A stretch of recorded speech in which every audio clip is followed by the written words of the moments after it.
Hey guys, tonight we slip quietly into the smoke and shadows of a medieval tavern, where the ale is warm, the benches are damp, and the jokes haven't changed in 800 years.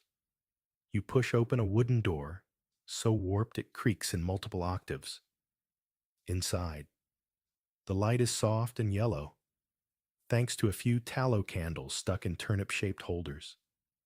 The air is thick with chatter, the clink of wooden cups, and something that smells very suspiciously like sheep.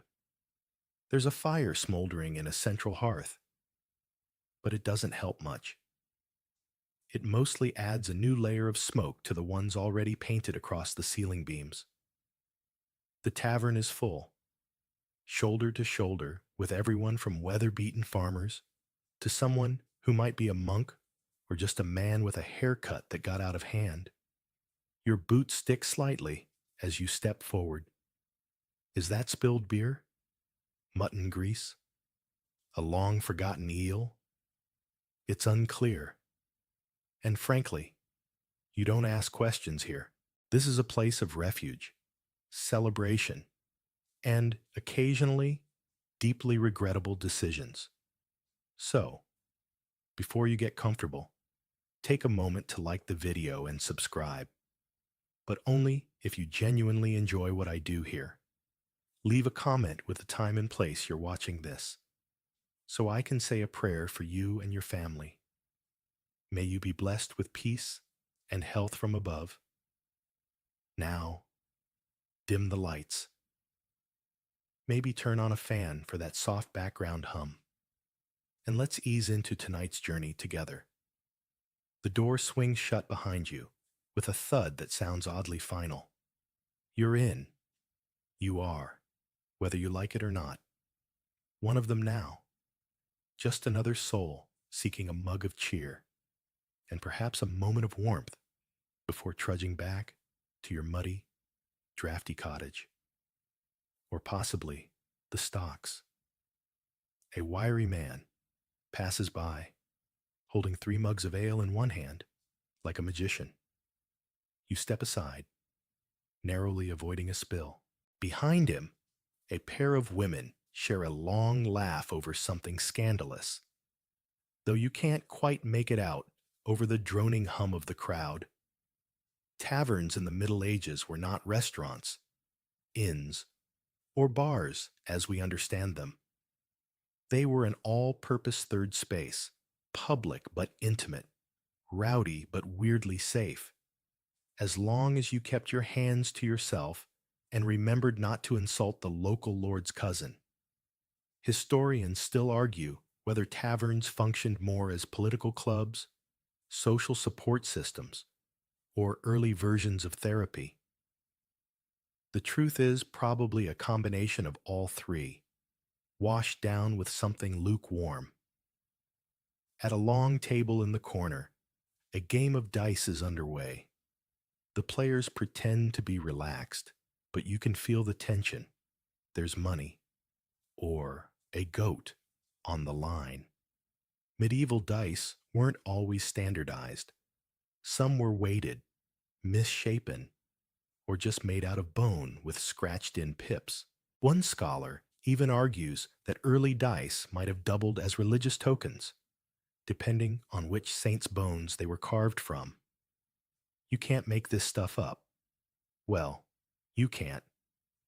But a tipsy peasant in 1348 certainly would. You scan the room for a place to sit. The bar, though it's really just a long plank balanced across barrels, is full. A few stools wobble uninvitingly near the fire. Then you spot it, an empty spot at a communal table between a man snoring into his soup and a woman confidently plucking a lute she may or may not be able to play. This is your spot. You take it. The bench groans under you, but so do your knees. So no judgment.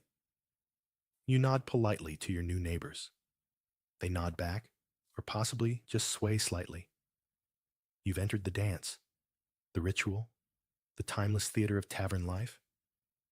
Overhead, a row of drying herbs dangles from a ceiling beam. Some say they're for decoration, others for luck. One might be parsley, or it might be medieval air freshener. Either way, it's working overtime. At the far side of the room, a dog sleeps under a table, oblivious to the world. You hope to reach that level of peace eventually, but for now, your journey is just beginning. A jug of ale thuds onto the table in front of you. No one ordered it.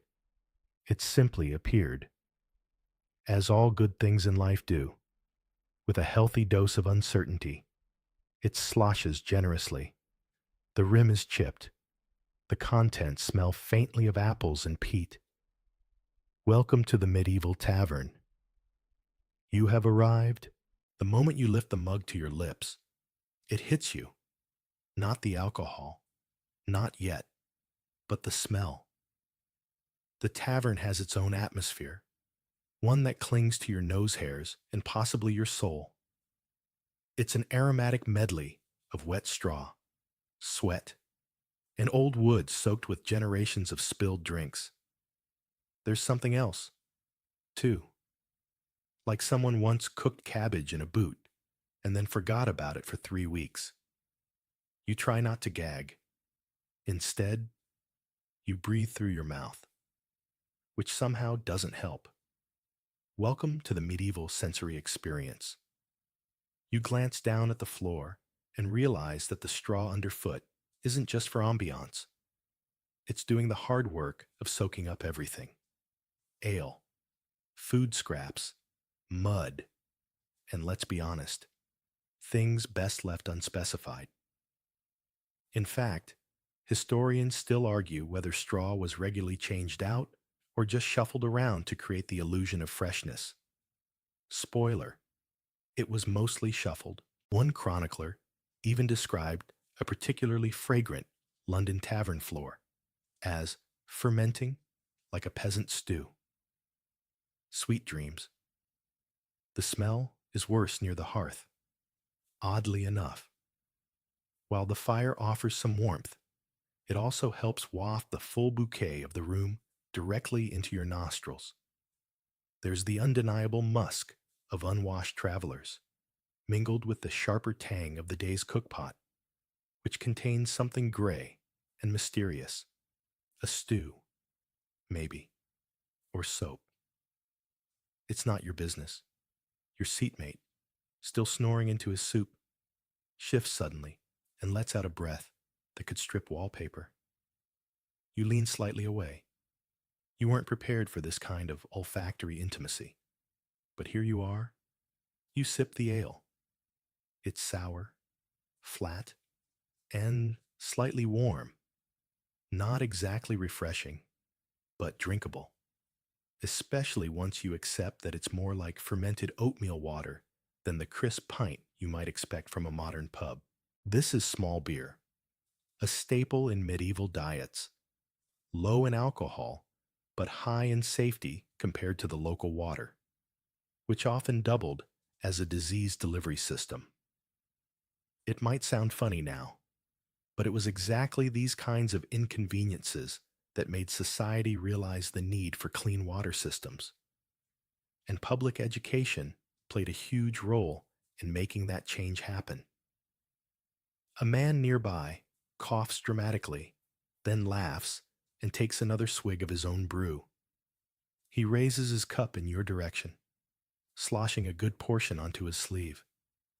The sleeve was probably already stained, but now it has a fresh badge of honor. You nod politely. You're learning the rhythm here. Everyone is sticky. Everyone is fine with that. In the corner, someone knocks over a stool, and no one reacts. It's as if the noise is just part of the ambiance, like clinking glasses or the sound of a goat bleeding in the alley, which, by the way, you can hear quite clearly through the cracks in the wall. The tavern's walls are thick, but the insulation is a joke. Wind whistles through the gaps. You can feel it tug at your neck like a cold, damp ghost. But still, people keep coming. Why? Because this is warmth. This is company. This is the only place in town where you might be too drunk to remember how cold your bed is. A woman walks by carrying a tray of pies. Meat. By the smell. They're steaming, flaky, and possibly full of mystery meats that no one questions too hard. You catch a whiff and feel your stomach grumble. The pie woman makes eye contact with you for a moment that feels almost cinematic. Then she moves on. You are not yet pie-worthy, it seems. Maybe after one more mug. There's a lad near the door who hasn't stopped pacing. He might be waiting for someone. Or he might be drunk and confused about doors. It happens. In fact, one of the more bizarre legal documents from 13th century York describes a man who wandered into a tavern stable and tried to pay a mule for more ale. The mule declined. Back at your table, the woman with the lute strikes up a chord that sounds suspiciously like a cat yowling. No one objects. This is not a place for criticism. It's a place for participation. Whether you're a lord or a laborer, once you're inside, the rules get blurry, the air gets thicker, and the night starts to melt into a stew of sounds and smells. It's not glamorous. It's not even clean. But it's human, raw, flawed, and comforting in its own revolting way. You realize then that this is what getting drunk in a medieval tavern really means: surrendering to the stink, the stickiness, and the shared struggle of making it through another plague-free day. The mug in your hand is lighter now. Someone might have drunk half of it for you while you blinked, or you drank it yourself and didn't notice. Either way, you're feeling it. A soft hum behind the eyes, a loosening of the neck. It's beginning. The moment you settle in, that's when you notice it. No one here actually seems to know each other's name. Oh, they yell at each other. They laugh. They share drinks, even insults. But names? Not so much. You watch as two men exchange a series of grunts, nods, and ale refills, conducting a conversation built entirely on mutual agreement that names are irrelevant once everyone's a little wobbly. This is one of the unwritten rules of medieval taverns. Anonymity is its own form of safety. In a world where saying the wrong thing to the wrong person could lead to a duel, a fine, or an impromptu dunking in a freezing moat, it's often better to keep your name tucked safely behind your teeth. Historians still argue whether this detachment was a product of widespread mistrust or a practical response to life's unpredictability. Maybe both. After all, if you can't write your name, you might as well not share it either. You hear someone shout, "Old goat," from across the room, and three men look up at once. One of them raises his mug and belches in triumph. A nickname is good enough. Names don't matter here. What matters is the drink, the warmth, and the moment. But still, you feel slightly exposed. Should you invent a name? Something neutral. Perhaps Tom. Tom is safe. Tom doesn't start fights. You mentally rehearse it. I'm Tom. Yes. Believable. Humble. Completely forgettable. A few stools down, a merchant from somewhere coastal slaps his palm on the table and starts a loud story about a fish that was so big it pulled the boat upstream. No one interrupts. No one corrects. It's not about the truth. It's about the rhythm, the performance, the shared sigh at the end. A monk in the corner mutters into his cup. You catch the phrase, heretical cheese, and wisely decide not to pursue further inquiry. The tavern's social structure is slippery. It's not rigid like the church, nor formal like the manor. Here, wealth gets you better ale. Maybe, but it doesn't spare you from the ridicule of a barmaid who's seen you cry into your mead one too many times. Reputation matters, but only the one you build inside these walls. What you are outside, serf, knight, shoemaker's apprentice, fades the moment you cross the threshold and smell that particular blend of mildew and merriment. You notice it more clearly now. The tavern has its own ecology, its own flow. Farmers cluster with farmers, students with other ink-stained companions. Travelers warily huddle near the door, keeping one eye on their bags and another on the exits. There's even a silent code about where to sit. Don't crowd the hearth unless you're a regular. And definitely don't take the stool next to the wall carving that looks like a chicken eating a bishop. That spot belongs to someone, even if no one can remember who. But of course, rules are only rules until enough ale is poured. A young man with bright red hair plops down across from you without a word. His boots are muddy, and his smile is reckless. He raises his cup in your direction and says, "You don't look like a Jeffrey." You don't respond right away. He nods again and says, "You look like a Tom." So much for anonymity. He then launches into a tale involving two pigs, a misplaced crown, and a dispute over apple rights. The details are murky, but his passion is undeniable. You're not sure what the moral is. Possibly, don't leave your pigs unattended in royal gardens. But the delivery is enthusiastic enough that it earns a hearty round of applause from nearby listeners. Someone slides a bowl of something gray in your direction. It may be pottage. It may be porridge. It may be regret. Either way, it's free, and you eat it gratefully. It tastes vaguely of barley and distant despair. You notice a pattern now. Stories and songs swirl around the room like smoke. One tale bleeds into another. No one finishes anything. No one needs to. You realize that the tavern is not about narrative. It's about the fragments, the brushstrokes of communal memory. That man's uncle once met a bishop who rode a goose. This woman's cousin knew a knight who got stuck in a suit of armor during a thunderstorm. That kind of thing. You're beginning to understand. This isn't just a place to drink. It's a place to forget.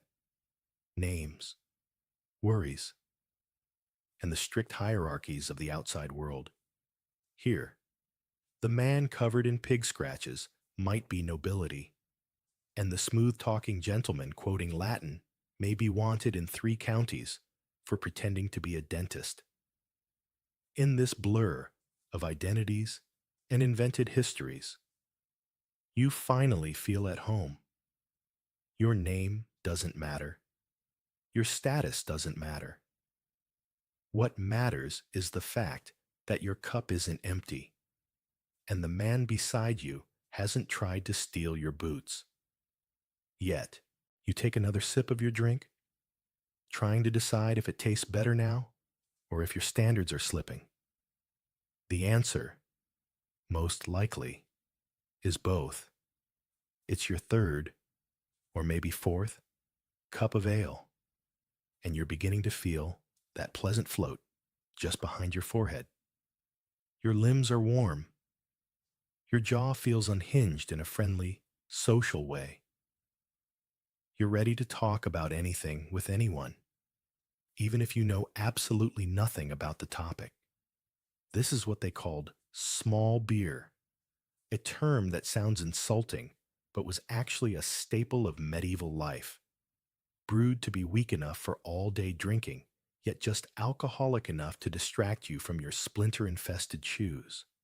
Small beer was safer than the local water, and sometimes thicker than the local stew. Children drank it. Monks drank it. Kings, probably, drank better stuff, but even they had their humble sips now and then. Historians still argue whether medieval beer was always weak or whether stronger ales were more common than we think. Some records suggest that brewers adjusted the strength based on who they were selling to. Pilgrims got weak stuff, soldiers got a bit more punch, and nobles, well, they brewed with spices, honey, and sometimes saffron, because of course they did. Tonight's brew, however, sits somewhere between mildly effective and accidentally inspiring. You feel words bubbling up your throat that have no business leaving your mouth, like an urge to debate theology or recite a dream you had about a talking onion. You wisely stay silent. The man across the table is not so wise. He has launched into a confident monologue about the shape of the world. He insists it is like a turnip, flat on the bottom, fat in the middle, with a narrow bit that pokes God in the chin. No one disagrees, not because he's right, but because he's holding a fork and gesturing with it in wide arcs.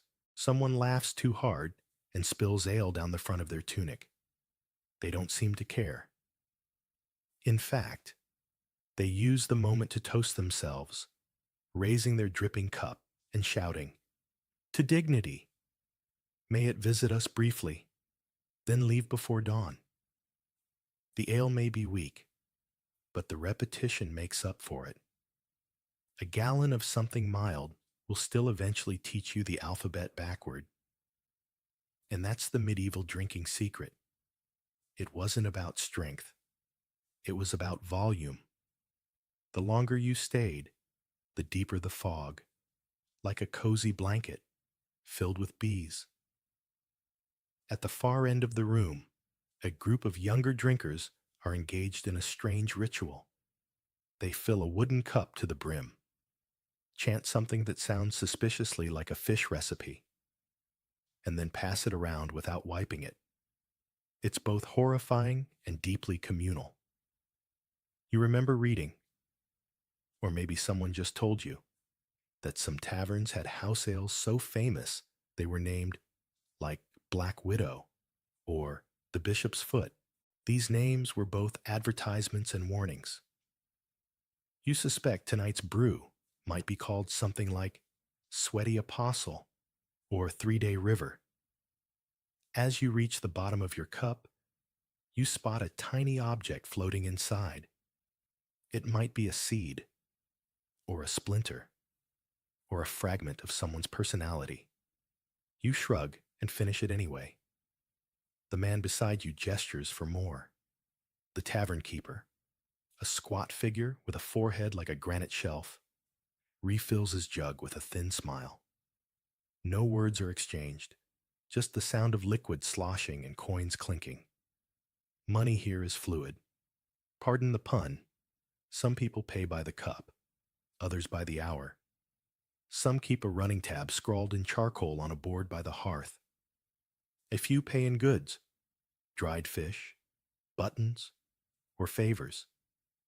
There's even an ongoing debate near the fire about whether a promise to milk someone's goat tomorrow is worth a mug tonight. The consensus seems to be only if it's a productive goat. You glance at your own mug. It's still warm. It's always warm. There are no frosted mugs, no fancy foam, just a utilitarian vessel that's probably older than you and has definitely been used for soup, soap, and possibly squirrel storage. Still, you sip. You're starting to sway a little, not visibly, but internally, like a ship that's just begun to tilt. You're not drunk. Not really. But you've entered the liminal space of soft foolishness, where everything seems funnier. People seem kinder, and the bench seems slightly less infested with beetles. A couple near the window begins to argue about something, very softly, as if their anger were wrapped in velvet. You catch only fragments. Told you the goose was cursed? And never trust a man with 3 loaves. You decide not to get involved. Somewhere nearby, someone starts humming, a low, tuneless rumble. Then another voice joins in, adding a droning harmony. You don't recognize the melody, but you feel yourself swaying to it, just a little. The ale hums in your belly. The bench creaks under you. The tavern seems to breathe with you, in and out, slow and thick. You pour the last of your ale into your cup. The foam clings lazily to the rim, like it knows it has nowhere else to be. You drink. The bench beneath you is questionable. You knew it when you sat down. You know it now. It's less of a seat and more of a suggestion. One leg is shorter than the others, and the whole thing rocks gently every time someone shifts their weight, which is always. The surface is uneven, warped by time, drink, and probably a few fistfights. You run your hand along the edge and immediately regret it. A splinter embeds itself in your thumb with alarming speed, like the bench has been waiting centuries for this exact opportunity. You suck at your finger and stare at the wood like it just insulted your mother. You consider standing, but your feet are stuck to the floor again. Literally. There's something tacky under your left heel, and your right boot might be glued to the straw. It's hard to say. You give a gentle tug. The boot stays. You stay. Your neighbor, the one who may or may not be named Jeffrey, leans back and almost topples over. His half of the bench dips dramatically, and you both flail in synchronized alarm before settling back into a wobbly equilibrium. He raises his cup with a solemn nod. The bench tests us, he mutters. We must be found worthy. You nod back, as if this makes sense. Medieval tavern furniture was, to put it kindly, functional. Benches, stools, and sometimes logs pulled up near the hearth. Comfort was never the point. Seating wasn't about luxury. It was about staying off the ground. Sometimes it didn't even accomplish that. Historians still argue whether taverns ever invested in real chairs or if that was reserved for the wealthy elite. A few scattered records suggest that some upper-class patrons traveled with their own folding stools, like a grim, wooden VIP pass. But for everyone else, you got what you got. And tonight, what you've got is one wiggly, wormy plank of questionable heritage. Wormy. Yes. There's no polite way to say it. You notice tiny holes in the bench's underside, evidence of woodworms, which were rampant in old timbers. You imagine them chewing slowly beneath you like a secret audience. You shift your weight to the other side. The bench creaks ominously, as if offended. Behind you, someone sits down a little too hard, and their bench gives up entirely. There's a sharp crack, a startled yelp, and a thud. No one rushes over. No one helps. In fact, several people cheer. The fallen man lifts his mug from the floor, miraculously intact, and raises it high. The floor accepts me, he declares. You raise your cup in solidarity. The tavern approves. A dog wanders by and sniffs the broken bench, then pees on it. Another form of judgment, perhaps. You return your attention to your own seating arrangement. It is, somehow, getting worse. Either the bench is collapsing, or you're sinking into it. Possibly both. You consider standing again, but now there's a crowd near the hearth, and no safe place to lean. You sigh and accept your fate. You are now part of the bench. You and the wood are one. Your elbow rests on the table, a slab of wood covered in old knife marks, mug stains, and what looks suspiciously like a carved image of two chickens fencing. The table wobbles too, but in the opposite direction of the bench, so you end up balancing precariously between two unstable surfaces like a drunken trapeze artist. The table holds scattered crumbs, some half-eaten meat, and a few coins sticky with something you don't want to identify. You notice a small spoon stuck to the surface. You pull gently. It doesn't move. You try again. Harder. The spoon comes loose with a noise that can only be described as medieval. You put it back. Someone behind you sneezes thunderously. You jump. The bench shifts again. Your cup slides an inch toward the edge of the table. You catch it just in time, only to send your neighbor's cup skittering in the opposite direction. He catches it between two fingers, nods, and says, "The ale chooses its path." He might be very drunk, or a wizard, or both. You adjust your posture, trying to find the one position that doesn't cause immediate discomfort. Your back complains. Your thighs are numb. One of your legs is slightly higher than the other, and your spine has decided to adopt a gentle question mark shape. This, apparently, is how people relaxed in the Middle Ages. But here's the thing. No one else looks uncomfortable.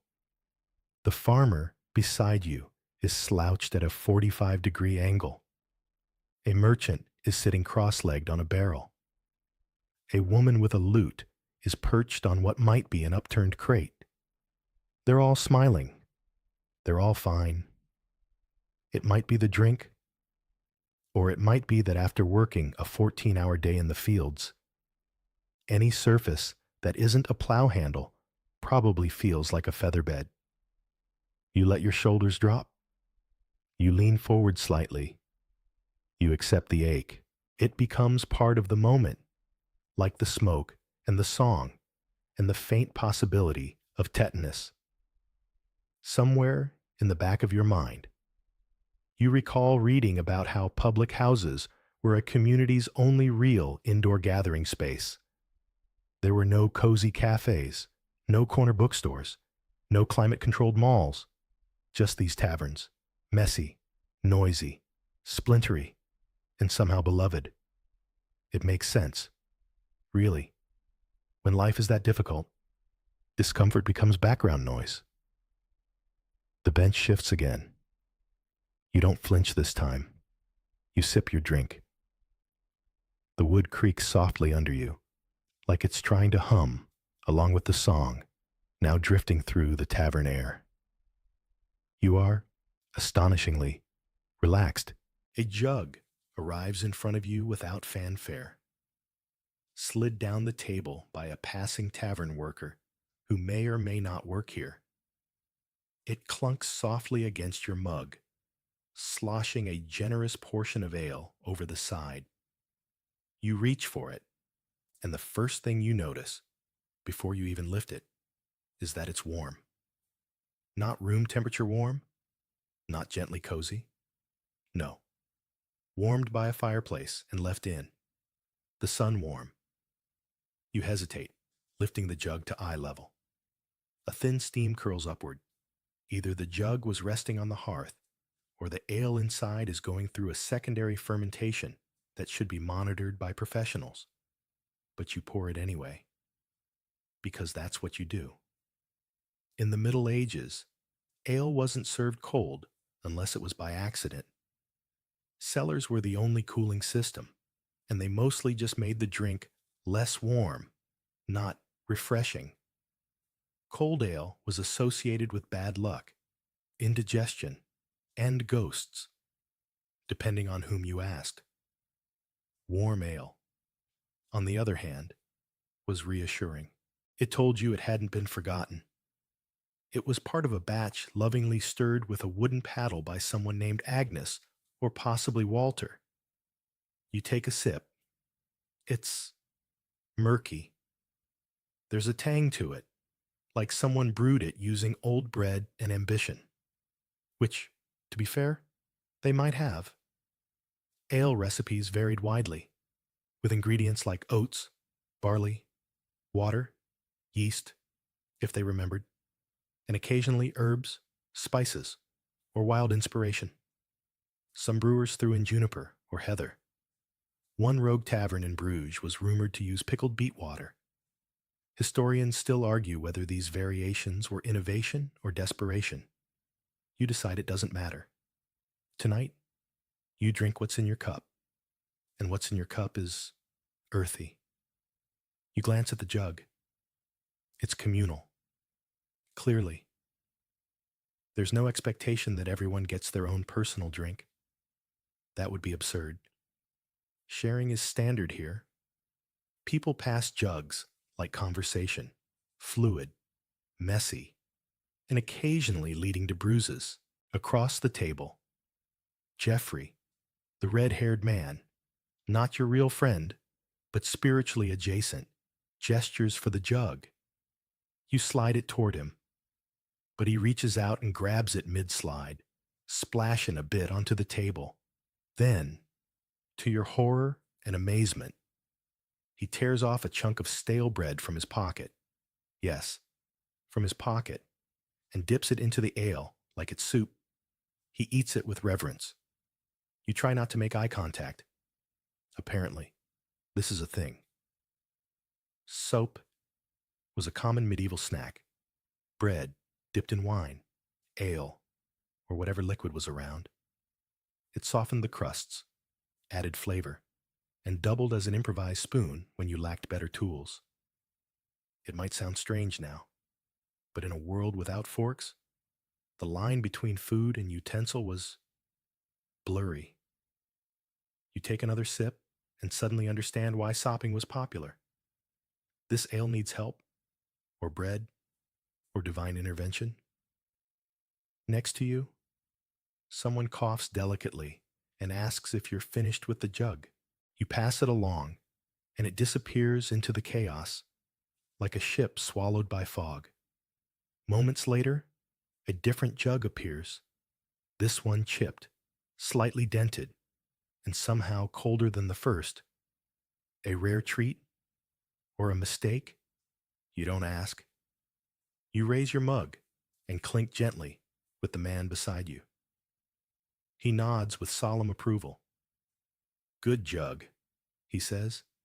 Much better than last week's. That one killed a mule. You're unsure whether that's metaphorical or literal. You take a cautious sip anyway. The woman with the lute, who you now realize has been steadily drinking from her own ceramic cup, carved with what appears to be a cat wearing a crown, clears her throat. She strikes a chord, winces, and begins to sing a love song that rhymes flesh with thresh. No one complains. In fact, a few people hum along. You begin to appreciate the slow rhythm of drinking here. It's not a race. It's not about bravado. It's more like a background hum, a shared ritual that keeps everyone moving through the hours, like music or prayer. The ale isn't strong, but the repetition is. Each sip blends the edges of your worries until they dissolve into the straw-covered floor. You glance again at the jug, now back in front of you, seemingly of its own volition. You pour yourself another cup. This time, you don't flinch at the warmth. It feels appropriate. There's a comfort in it. The ale isn't trying to be impressive. It's just there. Honest. Slightly sour. Unapologetically rustic. You begin to imagine a world in which this drink, this unglamorous, barely fermented porridge water, is the center of all social life. And you realize that world is exactly where you are. The cup in your hand, the jug on the table, the quiet song rising in the background. They're all part of a tapestry. One where the threads are slightly frayed, and some of them smell like turnips. But the picture is whole. You drink again. It's warm. It's fine. It's yours. The moment the singing starts, it's not from the woman with the lute. She's still trying to tune her lowest string, which sounds like a cow sighing. No. The music begins in the corner, by the hearth. One voice humming a low, gravelly tune about sheep. It's slow, rhythmless, and half the words are probably improvised. But then another voice joins in, then another, until the entire left side of the tavern is growling a melody together like a tired bear learning to harmonize. You don't know the words, but it doesn't matter. You hum anyway, because in the haze of ale and candlelight, participation feels like a kind of currency, a soft exchange of trust. The song isn't pretty, exactly, but it's alive and loud. One man stands up and begins conducting with his spoon. Another claps out of time. The lyrics shift with every verse. At one point, they're singing about a goose that wouldn't pay rent. Then it's about a miller's daughter with a turnip obsession. Then it's back to the goose again. Drinking songs in the Middle Ages weren't carefully composed ballads. They were living things, constantly mutating, carried from town to town in the minds and mouths of the tipsy. Historians still argue whether any of these tunes were recorded with accuracy, or if the versions we know today are sanitized echoes. What's more likely is that these songs changed every time they were sung. A forgotten line? Just rhyme something with ale and move on. Someone shouted fish? Congratulations. That's now the chorus. You catch a refrain that goes, row, row, roll the keg, spill it on the sheriff's leg. It loops 3 times before collapsing into laughter. You join in, raising your mug and mouthing the words as best you can. There's something unifying about communal singing. Even off-key, even mumbled, it binds the room.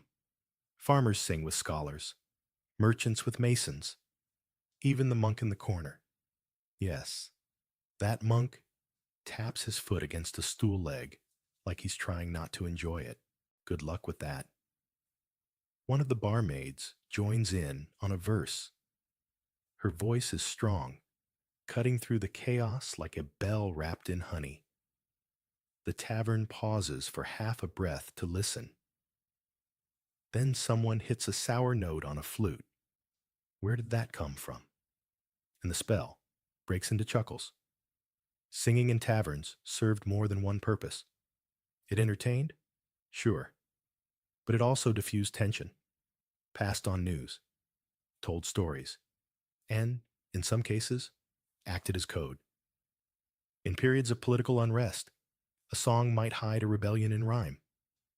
That happy tune about Sir Robin's stew pot might actually be a commentary on church taxes, or it might just be about stew. Hard to say. You sip your ale and let the rhythm carry you. The floor under your boots vibrates slightly with the stomp of feet, the wobble of benches, the occasional thump of someone trying to dance and giving up halfway through. A man slaps the table to keep the beat. Another starts drumming with his knife against a cup. Someone accidentally drops a spoon and improvises that into the rhythm. Soon, it sounds like a kitchen on a cart rolling down a hill. Joyful chaos. And yet, beneath the noise, there's a surprising gentleness. No one sings to show off. No one demands applause. These songs aren't performances. They're offerings, gifts to the night, to each other. There's even a lull in the middle of one song, where everyone forgets the next line. No panic, just a long slurp, a few shrugs, and someone shouting, "Start again," which restarts the entire tune with renewed enthusiasm. You're swept along. Maybe it's the ale. Maybe it's the simplicity of the melody. Maybe it's the fact that, for once, your brain isn't filled with to-do lists or cold weather or the existential dread of having to plow a field with a spoon next week. Instead, you're singing about a goat with one horn who ran for mayor. And somehow, it feels profound. At some point, the lute player joins in again. She's finally in tune, more or less, and plucks a delicate counter melody that weaves through the voices like a thread of silver. It doesn't match exactly, but no one minds. She grins through a mouthful of pie and keeps strumming. Then, as suddenly as it started, the song dissolves into satisfied murmurs and the occasional hiccup. People sip. People stretch. Someone belches melodically. The tavern exhales. You lean back on your bench and let the moment settle. Your ears are ringing slightly. Your throat is dry, but you're smiling. Music like that doesn't ask anything of you. It doesn't demand talent or training. It just wants your voice, however croaky, however uncertain. And in return, it gives you a brief sense of belonging. You sip again. The ale is still warm. The air still smells like cheese and hope, but the night feels lighter. At first, it's just a few raised voices. A word here, a counter shout there. You don't pay much attention. It's the kind of noise that passes for background in a medieval tavern. But then a tankard thumps harder than usual, and someone uses the word bishop in a tone that implies disagreement. Now you're listening. It turns out you're witnessing one of the tavern's favorite pastimes, drunken political discussion. You might think this is a modern habit, getting a few drinks in and suddenly becoming an expert on taxes, roads, or war. But no, medieval folks were masters at this. In fact, taverns were sometimes more politically active than town halls. They were the unofficial offices of gossip, protest, and wildly inaccurate news updates. A man with too many buttons on his tunic stands up and slurs something about the king's latest land tax. The crowd groans in sympathy or protest. It's hard to tell. Another man, holding a stick of questionable origin, declares that his village doesn't even have a road, so they shouldn't be taxed for one. Fair point. You shift in your seat, sensing the energy change. It's still lighthearted, but there's a tension in the air, the kind that clings to ale foam and misremembered facts. The truth is, most tavern-goers were deeply affected by political decisions. Whether or not they understood the specifics, a royal edict meant a change in bread prices. A war decree meant losing cousins. A bishop's reform could mean drinking fewer days of the week, a true catastrophe. So these discussions, no matter how sloppy, were meaningful, loud, sure, slurred, yes, but meaningful. One man insists the king is just a puppet for the pope. Another claims the pope is actually a series of frogs in a robe. A third says his uncle once saw the frogs. No one argues with him. You're drawn into a nearby conversation, not by choice, but by proximity. A woman gestures at you with her mug and says, "And what do you think about the grain tithes?" "Eh? Tom?" "Ah, yes. That's your name now. Tom. Tom has opinions." Tom drinks slowly and nods a lot. You nod. She seems satisfied. Scholars still debate the exact political function of taverns. Some argue they were pressure valves, places where frustrations could be aired without exploding. Others say they were breeding grounds for sedition. There are documented cases of actual rebellions beginning in alehouses. their fiery plans scribbled on the backs of bread crusts or shouted into soup. One of the most famous examples is Brother John Ball, a radical priest in 14th century England who reportedly gathered followers by preaching in taverns. His sermons were fiery, anti-authoritarian, and very popular with anyone who'd ever been fined for using the Lord's forest to pee. Whether he drank much himself is unclear, but the tavern gave him a platform. Your tavern, though, is far less revolutionary tonight. Most of the debates dissolve quickly into toasts. To the king, someone shouts. To the goat who should be king, someone else responds. You raise your mug to both. Still, beneath the surface, you sense a real thread of care. These people aren't arguing for sport.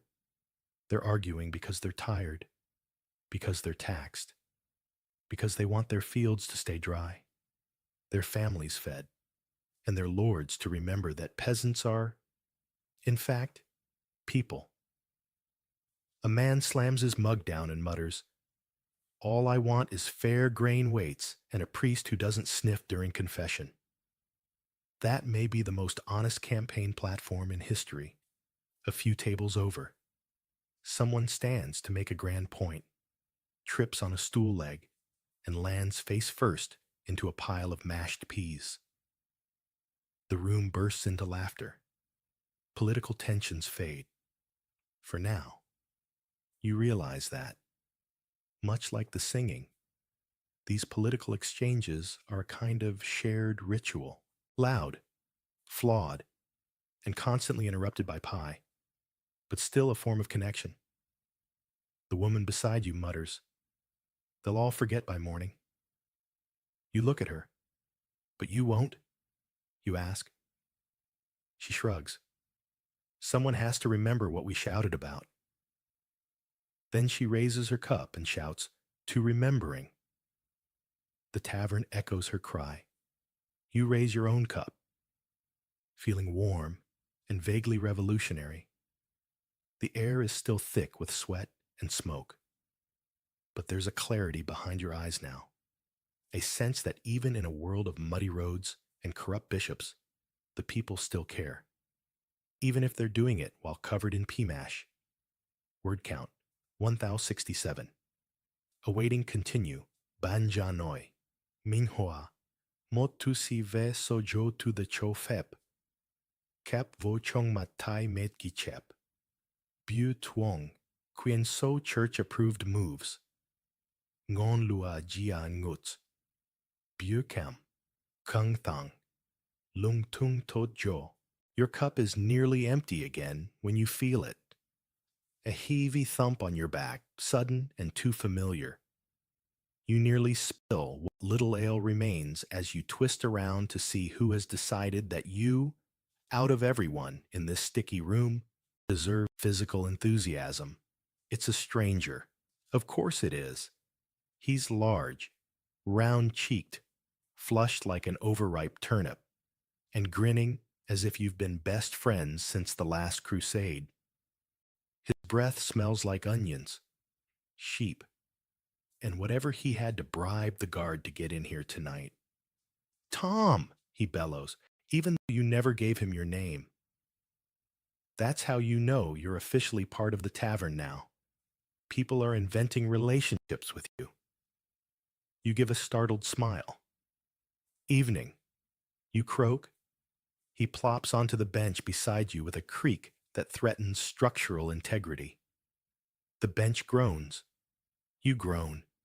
Your ale tries to leap from your mug. Welcome to tavern friendship. Drunken friendliness is a delicate art in the medieval world. On the surface, it's charming. Someone slaps your back, offers you a drink, tells you you're the only person in the room who truly understands the socio-economic crisis caused by the monastery's overproduction of cheese. But under that warmth lurks chaos, because drunken friendliness can tip, quickly, into drunken confrontation. And taverns had no bouncers, only strong barmaids and deeply judgmental dogs. The man beside you, his name might be Arnold or Godwin or just Oi, you, starts telling a story about his cousin who once met a giant or fought a tree. It's unclear. He gestures wildly with his mug. Some of it lands on your boot. You nod supportively. Historians still argue whether medieval tavern goers were generally more violent than sober citizens, or if the ale just made everyone's true feelings louder. Official records certainly document a number of brawls, but these may have been exaggerated by nervous town scribes who had to clean up the aftermath. You glance around. Everyone is talking louder now. Arms are flying. One man is passionately explaining the political structure of geese. Another is hugging a barrel. Then, without warning, your new companion swings an arm around your shoulders and nearly dislocates something important. You, he says, squinting at you with one eye, are my dearest acquaintance. You do not correct him. A moment later, he leans in and confides something about a missing sheep, a priest's sandals, and a vow of silence broken in a thunderstorm. You nod solemnly. This is tavern intimacy, fleeting, sweaty, and strangely sincere. But there's danger here too. At the next table over, two friends are locked in a sudden, confusing arm wrestle. It may have started as a joke. Now it's a competition. Nearby, a man leans too close to another man's bowl of stew, and a spoon is raised like a dagger. The barmaid doesn't even blink. Drunken boundaries in the Middle Ages were like mud in a pigsty, blurred, shifting, and occasionally flung at strangers. A compliment could become a challenge. A shared laugh could end with someone losing a tooth or a shoe. That's why you start to follow the subtle cues, the slight lean away from a too friendly gesture, the wary glance before a joke, the strategic moving of tankards out of reach. These are the tavern survival skills passed down silently between patrons like ancient knowledge, like herbal remedies, or really good hiding spots. Your neighbor, let's call him Barrel Hug, leans so far into you that your spine adopts a new shape. He's still talking, but now it's about birds. Specifically, a raven that predicted his cousin's marriage. You nod again. You are a rock. You are calm. You are hoping he'll move on to the person next to you soon. And he does, thankfully, with a final shoulder squeeze that nearly knocks your arm off. He turns his attention to a man at the next table, who is clearly asleep. You exhale. There's a lull now. The shouting quiets. The hugs taper off.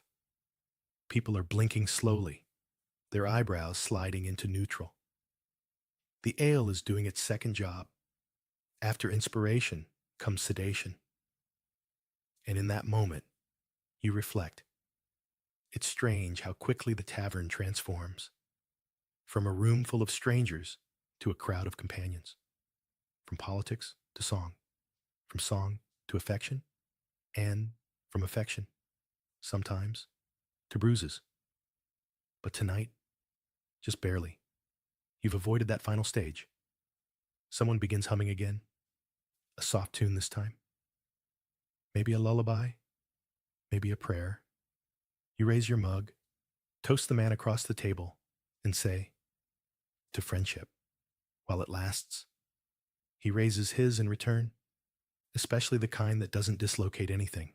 Nature calls, not politely, not with a gentle whisper. No, it yells with urgency and absolutely no consideration for how deeply you've settled into your splintered bench. You shift in your seat and realize you've ignored the warning signs for too long. The ale, however weak, has accumulated. Your bladder is now an angry landlord pounding on the door of your abdomen. You stand slowly, carefully. The floor seems slanted, or maybe you're just a bit wobbly. Either way, you manage to peel yourself free from the straw-sticky floor and begin the delicate pilgrimage to the latrine. You ask someone, "Where's the privy?"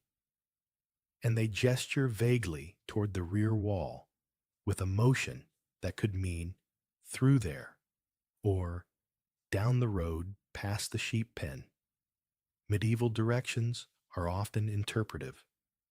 You stumble toward what appears to be a doorway, ducking under a lintel designed for someone several inches shorter and likely malnourished. You emerge into a cold alleyway lit only by the stars and the occasional candle stub wedged in a crack. The air is crisp, and you're instantly more sober than you were 30 seconds ago. Welcome to medieval public facilities. The smell hits you like a hymn from hell. It's not just bad, it's ancient. Layers of scent, like geological strata of poor decisions. Historians still debate whether medieval taverns maintained their own private latrines or relied on nearby public cesspits. You suspect this place went with the budget option?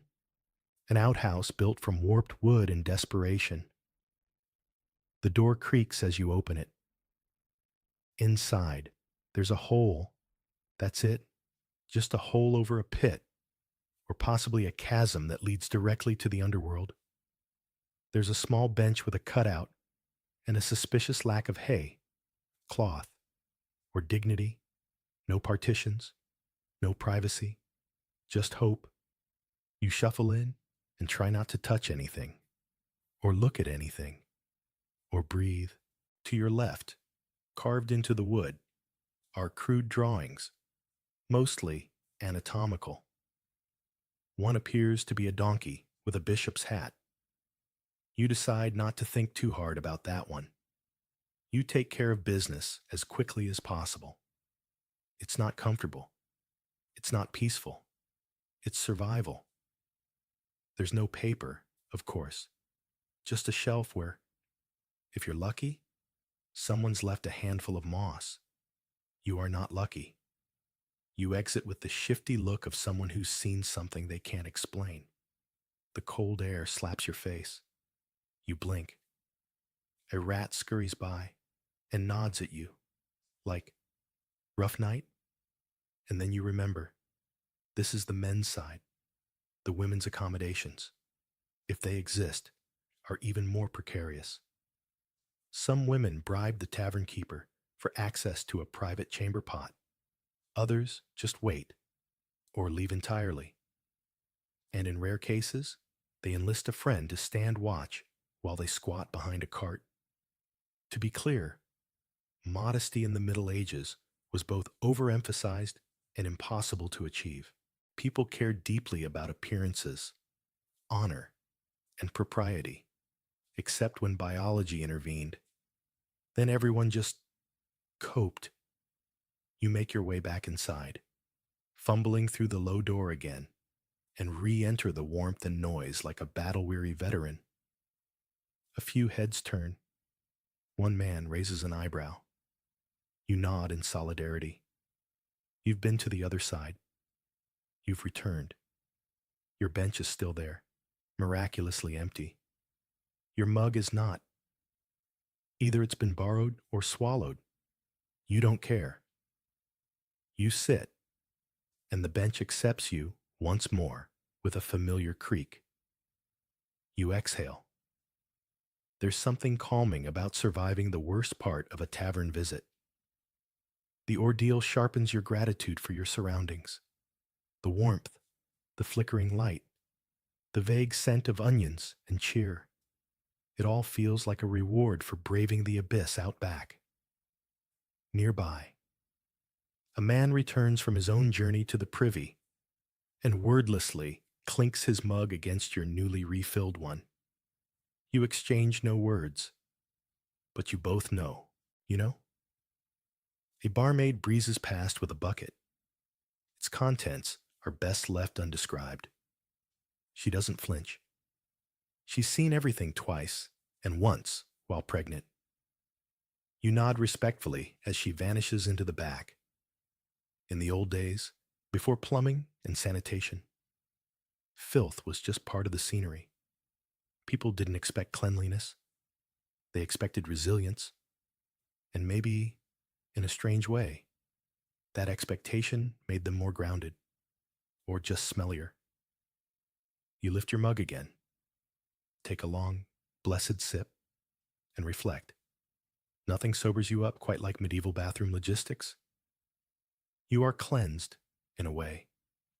Not spiritually, not emotionally, but logistically. And for now, that's enough. She glides past your table like a ghost in muddy boots, swift, focused, and armed with a glare that could sour fresh milk. The barmaid, not just a barmaid, the barmaid, the one everyone in the tavern seems to know, fear, and worship in equal measure. She's carrying 3 mugs and a plate with something steaming that might be stew, or yesterday's regret reheated. With a flick of her wrist, she deposits the items at 3 different tables without breaking stride. You blink. You'd applaud if you weren't still recovering from the latrine experience. She stops just long enough to fix someone with a stare after they try to grope her elbow. No words are exchanged. The man looks down. She moves on. This, you realize, is the true ruler of the tavern. Historians still debate the exact role of women in medieval taverns. Some were servants, others managers, some full owners. A few were even brewers themselves, part of the now nearly forgotten tradition of alewives. These women brewed and sold ale from their homes or small booths, long before the beer industry became male-dominated. They were recognizable by a broom hung over the door, not a cleaning tool, but a business sign.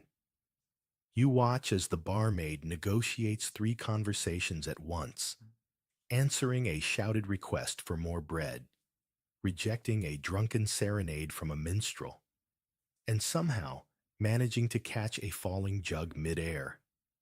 She places it on a nearby table like nothing happened. Her dress is stained, her apron fraying, and her hair pulled back in a knot that suggests she doesn't have time for nonsense. She wears a leather pouch at her hip, possibly filled with coins, possibly filled with threats. A man tries to complain that his stew is cold. She looks at him. He eats the stew. The woman with the lute waves at her, and they share a moment. Maybe a smile, maybe a grimace. It's hard to tell in the low light. But it's clear the barmaid has a history with nearly everyone here. Some of those histories might involve broken plates. You ask the man next to you if the barmaid works here. He laughs, then says, "She is here." That's all the explanation you get. But you start to notice the signs, the subtle way other workers glance at her before acting. The fact that customers don't shout her name, they wait until she's near. The way the tavern keeper himself, burly and broad, defers when she points toward a spill on the floor. You start to wonder, does she own the place? It wouldn't be strange. In fact, many taverns in medieval Europe were operated by widows or unmarried women. With limited job options and brewing considered women's work for centuries, tavern keeping offered rare economic independence. Some even became local powerhouses, doling out credit, settling disputes, keeping unofficial ledgers in their heads. You watch as she leans over a table to whisper something into a man's ear. He stiffens, nods, and leaves. Did she just fire him? End a relationship? cast a spell, you'll never know. But you begin to realize that everyone here knows she's the final authority. Not the landlord, not the reeve, not the man with the largest tab. Her. She circles back to your table and pauses, looks you over. You drink slow, she says. That's good. You nod like it's a compliment. She refills your cup, adds a slice of something that might be cheese to your plate, and vanishes again. You take a bite. It is, in fact, cheese. Possibly goat. Possibly older than this building. But it tastes like victory. You chew slowly, watching her move across the room like a general reviewing her troops. Everything flows around her. Customers, mugs, gossip, heat. She is the still point in a turning world. And somehow, she keeps it all from collapsing. Not with kindness, though she's not unkind. Not with brute strength, though she could probably wrestle a donkey into a barrel if necessary. But with presence, command, and maybe a touch of magic. She passes the fire again, and you catch a glimpse of something tied to her belt. An iron key, big, heavy, and old. She doesn't just own the tavern, she locks it. You sip your ale with newfound respect. Your fingers brush something cold and oddly damp at the bottom of your coin pouch.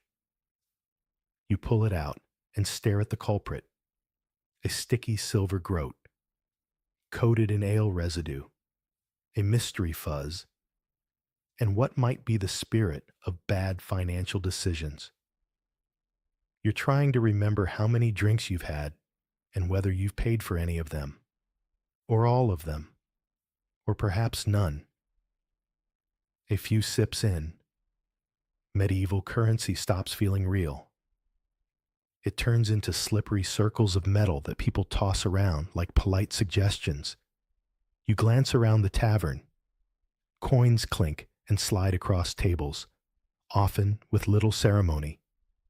One man just paid for a round with a button and a compliment. The barmaid accepted both, somehow assigning the compliment a value just below 1 egg. The truth is, medieval money was anything but standardized, depending on the year, the kingdom, and whether the monarch had recently decided to improve the economy, read, debase the currency. You could be carrying coins made of silver, tin, or something that used to be a spoon. Some were foreign, some were forged. Many were so clipped by sneaky knife tips that they resembled tiny metal pancakes. Historians still argue whether taverns in smaller towns even wanted money, or preferred bartering altogether, especially in rural areas. People often paid in goods, onions, eggs, firewood, and yes, sometimes live animals. There are recorded tavern tabs settled with wool. One particularly chaotic ledger mentions a bundle of dried frogs. You try not to picture it. The man across from you pulls a small leather sack from his tunic and pours out a cascade of what looks like salt crystals, a bent brooch, and something shiny that might be a fish scale. He counts this carefully, then gestures at the barmaid. She squints at the offering, shrugs, and hands him another mug.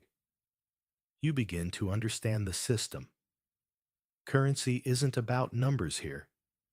It's about trust, about reputation, about whether that salt came from the coast and whether the brooch used to belong to a man who still wants it.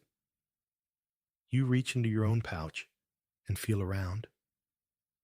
There's a token from a prior village, probably worthless here. 2 worn copper pennies, with faces so faded they look like smudges, and a tiny carved bead that you now recall accepting during a dice game 3 towns ago, after losing very badly. It may have been cursed. You arrange these treasures on the table like an offering to an indifferent god. Geoffrey, your red-haired almost friend, leans over, examines the spread, and mutters, "You've got half a pie's worth, or a small lie's worth. Which buys more?" You ask. "Depends who you're lying to," he replies. You laugh, but the barmaid is already at your side. You push the coins toward her with an apologetic shrug. She scoops them up without blinking, sniffs the bead, pockets 2 pennies, and slides one back at you. "Bad luck," she says simply, nodding at the bead. You decide not to ask what she means. She disappears again into the mist of ale, smoke, and unfinished songs. Nearby, a man in a green hood is loudly arguing that Flemish coins are superior because they smell like real metal. Someone throws a crumb at him. Another customer tries to pay with what he claims is genuine Roman coinage. The barmaid rejects it without even looking.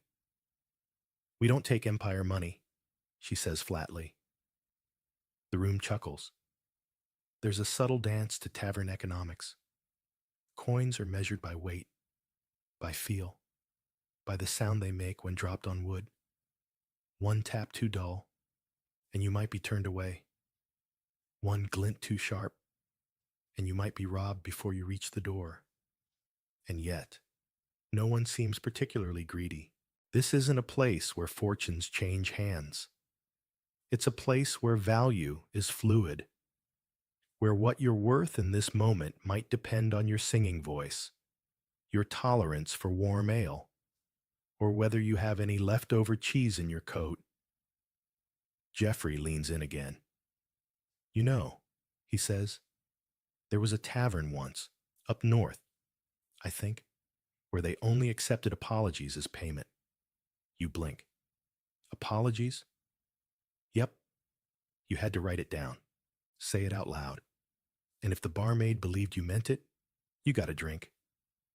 You stare at him.